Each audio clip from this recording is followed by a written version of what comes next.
Now we will discuss MACD. What is MACD? Its full name is Moving Average Convergence Divergence Indicator. This is used to identify potential trade change to moving average.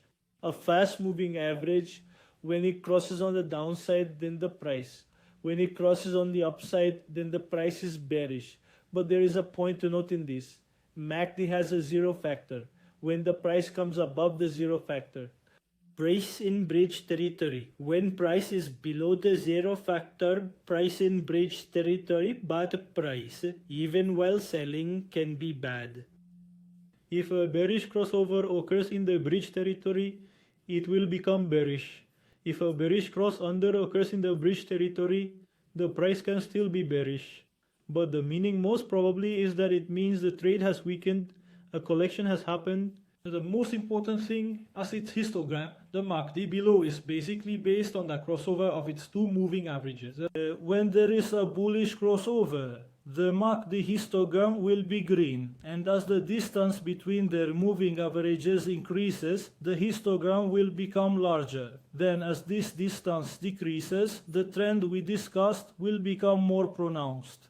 The histogram will become smaller.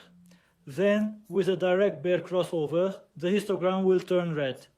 The faster the distance between them fills, what will happen? It will become smoother and the fast will decrease. The histogram will decrease.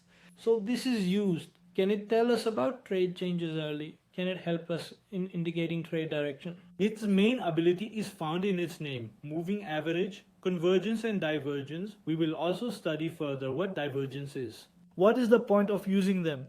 So MACD is mostly used to indicate divergence, and MACD's divergence is mostly accurate as compared to other indicators and their divergences. So now we will discuss further when the crossover of the MACD line happened. The trend changed, so now it's histogram. Now how do we basically use it? We have to use its divergence and its convergence. When divergence is being created in the histogram, meaning the lines are rapidly increasing together, then decreasing, it means the trade is getting strong.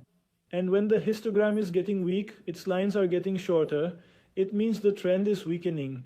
So this can be used to identify the trend in this trend, but it's the same thing. MACD reacts to historical prices, so it is an indicator and can definitely show trends, but cannot predict the future. So it is best to use it as a ranging indicator, where we used moving averages and Bollinger Bands as ranging indicators.